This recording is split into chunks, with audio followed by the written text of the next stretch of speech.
Hello, Suzuki Stars. This video is to help you prepare for our third rehearsal. This is everything you need to know for our third rehearsal. We've done so much just in 2 weeks. I'm really excited about our progress and your enthusiasm. Okay, the first thing is to always get your foot chart out. We made the foot charts for everybody for rest position and playing position. Your whole body plays your instrument. Even if you play cello, I want you to practice where your cello feet go. So violins and violas, you're going to stand on your chart in rest position with your feet close together. Then you're going to take a step with your left foot into its new position. That's your playing position. Violins and violas, we hold our violin and viola by the neck, and we use our bow arm. We place the instrument on our little tickle spot, and this chin rest right here is where your bow arm is going to rest to hold up your violin. And look, your hand, this hand is free. So practice standing in rest position. We'll be working more on playing position when your feet go out and your instrument goes on its shelf and you point your nose at the bridge. We'll do more of that specific posture for violin and viola on this Saturday. So don't worry too much about it. Do whatever you were doing in class on Saturday was really good. We'll fine tune it. Just always review which hand is your bow hand and your instrument hand. So your right hand is your bow hand for all instruments, and your left hand is your cello, viola, and violin hand. Okay. Finger numbers 1, 2, 3, 4, and we always play with nice round fingers. Our bow fingers and our instrument fingers are always round. So we practice this. Some finger taps. Finger 1, you can make up a little song like tap, tap, tap, bing. Second finger's tap, bing. Tap, tap, tap, tap, tap, tap. And practice every finger, and you're going to notice that every finger feels different. That's because every finger is a different length. It's in a different part of your hand. So just getting familiar with how each finger feels different is very important, because each finger will have a special role on the bow and on the instrument. Okay, so finger numbers 1, 2, 3, and 4 for all instruments. Here's something for cellos that you can practice. Imagine you have your favorite cup of smoothie, and you're going to bring it around to drink it like this. Take your smoothie cup. So when you play the cello, your hand is going to be nice and round, and you're going to have your arm up this way and your elbow out this way when you play. Okay? This is your cello hand. So you can practice this holding your favorite cup of smoothie. Okay, that's going to be your motion. Notice that there's a space here, and there's always a space here. With Valerie, I was blowing up little balloons because she tends to put her arms down like this and her hand is like this. She has some habits we're trying to change to really good habits. So everything has a little space there between I call it blowing up little balloons right there to hold everything up. And that's the same for cello too. Violin, viola, and cello. Okay, very important to know that your whole body plays your instrument. You're probably very tempted to hold your bow and be making a sound. Try not to do that, because you don't want to start teaching your bow hand the wrong thing. So wait till you can learn from me. I know it's very, very tempting. But what you can do is you can hold your bow like this in the air, and you can do our little goody stop rhythm. And this is a down bow, this is an up bow. And we do goody stop, down, up, down, up, ready, go. Down, up, down, up, ready, go. Down, up, down, up. And I just put the bow just kind of right in front of my face. It's not way up here, that's why it's not way out there or way out here. It's just right here. Really close. And you notice that that I'm using my whole arm. I'm not doing this. There's lots of things I'm not doing. So it should be a kind of a natural looking position. Like when you watch me do it, it should look easy. And so when you do it, it should look easy as well. So go ahead and let that whole arm move down, up, down, up, down, up. It's not a huge motion. It's like this much. Down, up, down, up. Goody, goody, stop, stop. And let's go a little faster. 1 and ready, go. Goody, goody, stop, stop. So now that you're going faster, you might want to have a little smaller motion. Ready, go. Down, up, down, up. Ready, go. Goody, goody, stop, stop. And I will send you the backing track for our D and A rhythms on D and A. So here's the backing track. Let's practice it together. 1 and ready, go. 1 and ready. Down, up, down, up, up. Ready, go. Down, up, down, up. Ready, go. Goody, goody, stop, stop. Goody, goody, stop, stop. And we wait for the music to finish. So that is that.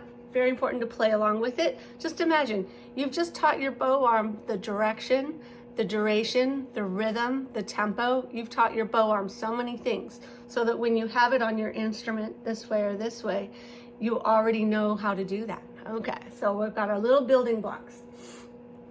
The next thing is our hot cross buns. So this is the other piece that we're doing. And we're gonna start hot cross buns by learning D, A, and D. I'm going to start with violin here. The violin has an E string. So the highest string is E, and the next one is A, and the next one is D, and then the lowest one is G. So it's important for violinists to know where your strings are. The strings are different on violin than they are for viola and cello. So just so you know, this is violin. For violin, the A is the second one over, and then the D one is one more over.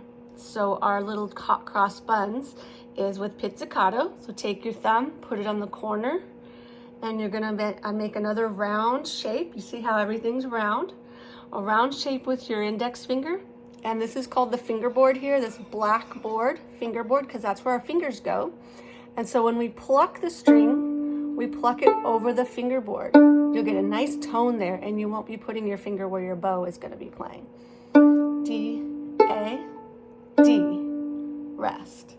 D, A, D, rest. Let's do that together. Ready, go. D, A, D, rest. D, rest. So that's the first part of hot cross buns. I'm going to grab my viola because my viola has an A string. It has the same strings as the cellos. So this is the A string on viola, and on cello, it's over here. It's this one. It's the furthest one over and the highest sounding one. And here's D on cello. D, A, D. So on cello, you should have a sticker right in a natural spot. D, A, D, rest. D, A, D, rest. So the thumb is just resting on the side here. It's not underneath. Don't hook your thumb underneath the fingerboard. If your cello is big enough, it probably would fit there. It doesn't fit on a little instrument. So it's just resting on the side like this. Okay. And so that should be very comfortable. And on violas, you're like the violin's technique of plucking. Put your finger on the corner. Here's the D string right here. Here's A, D, rest. Rest. So that is the beginnings of a beautiful little piece called Hot Cross Buns. And we're gonna have lots of fun with that. Let's see, the bow games, just to review the bow games. This is for all instruments. You wanna have a floppy hand. So go ahead and get your hand like this, make it floppy like a little rag doll. Put your thumb nice and round with the two middle fingers here. I call this the hugger brother. So it almost looks like a little animal here with its ears, little bunny ears. And you're gonna be nice and floppy and let those ears be nice and floppy. Okay, and there's that P colon flat table again. P colon flat table. Okay, so all this is very, very important for a very fluid, easy cello arm and violin and viola arm. See how easy and fluid that looks when I do it? This is our goal for you too. Let's keep everything nice and fluid and smooth, nothing stiff. You're not going to hold up your arm like this.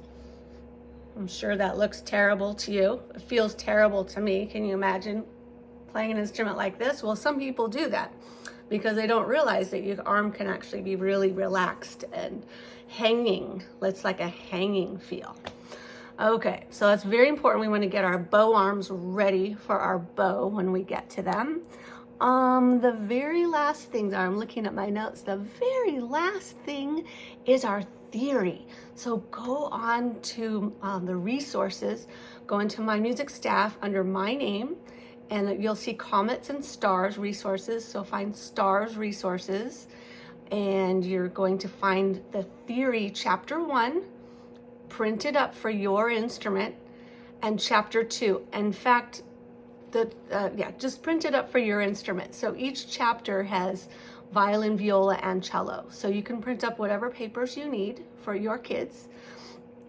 If you're playing violin right now, you might be switching to viola. Just go ahead and do either one because they're very similar at this point. Let's see, print up chapters 1 and 2. Print them up, put them in your binder, and we are going to go over those together. And it might just, don't worry if it feels like it's way too much information. It's okay. It's like, this is like a whole language immersion program. So I'm giving you everything, and it's okay if you don't grasp and memorize and retain everything at this point. I'm giving you the language, the lingo that you need to know as you learn with your child, and we'll be going over it together in class. It's like learning a new vocabulary for a new language, because music is a language. So chapters 1 and 2 of theory, print them up, put them in your binder. We're going to go over them. I'll also have answer keys in the classroom for you before or after class. You can check your own answers as we go along through the year, and I maybe don't have as much time to spend on theory during our rehearsal time. You can always go back and look at the correct answers. And I'm going to start giving prizes for students who complete their theory chapters. So this is all good. I'm very excited. You should have my text number. I'm sending you this email with all kinds of information, hopefully everything you need to feel like you're on track for success. Okay, see you Saturday.